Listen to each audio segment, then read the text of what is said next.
Assalamualaikum warahmatullahi wabarakatuh.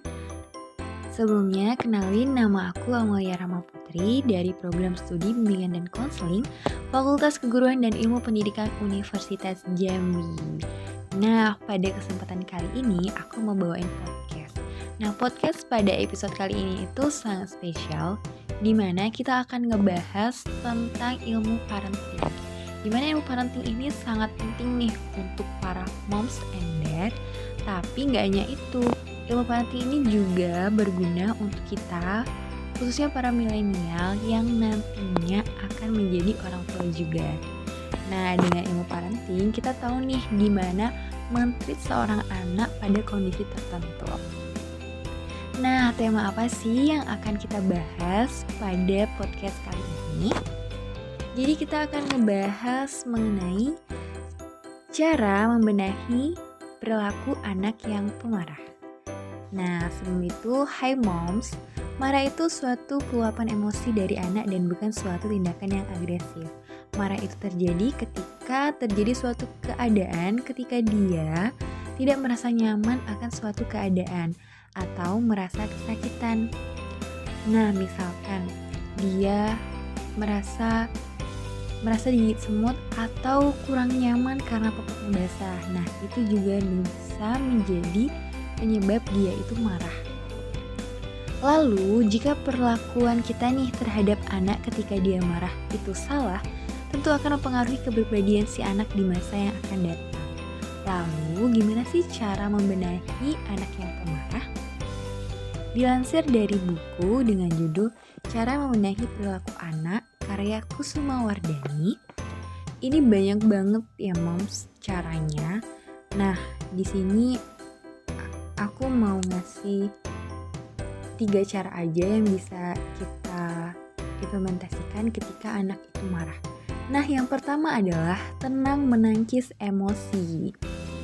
Jika anak sudah menunjukkan emosinya, ada baiknya jangan langsung kesal, terlebih menghardiknya, karena dengan menghardiknya tentu anak itu akan merasa lebih emosi lagi atau lebih marah lagi. Nah, kemudian jangan menyuruh diam, tapi tenangkanlah diri, curahkan kasih sayang atau nyanyikan lagu yang menenangkan agar emosinya mereda.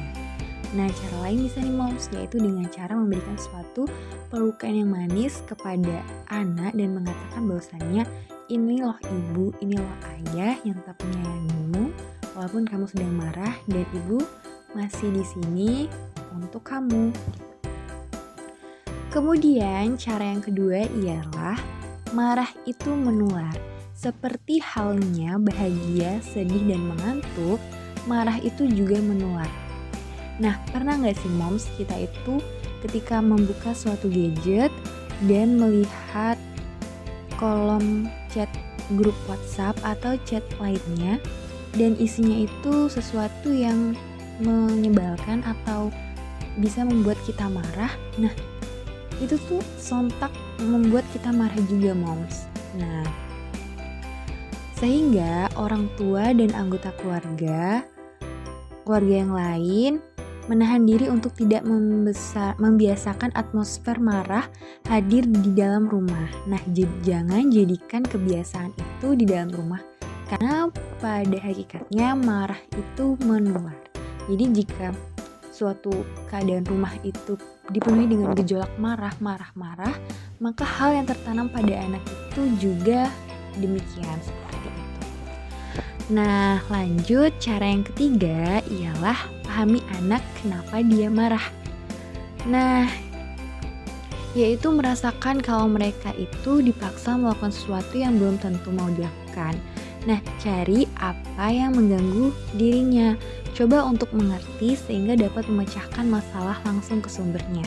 Jadi pada cara yang ketiga ini kita itu lebih mengerti si anak nih moms. Kenapa sih dia marah? Ataukah mainannya rusak? Ataukah ketidaknyamanan dia akan suatu kondisi atau lingkungannya? Nah, perlu nih kita cari sampai ke akarnya agar kita bisa membantu memecahkan masalahnya. Nah moms, mungkin itu aja yang bisa aku sampaikan. Semoga apa-apa yang aku sampai tadi bisa berguna untuk diimplementasikan dalam kehidupan sehari-hari. Mohon maaf untuk penyampaian maupun pembawaan dalam pembawaan materi ini.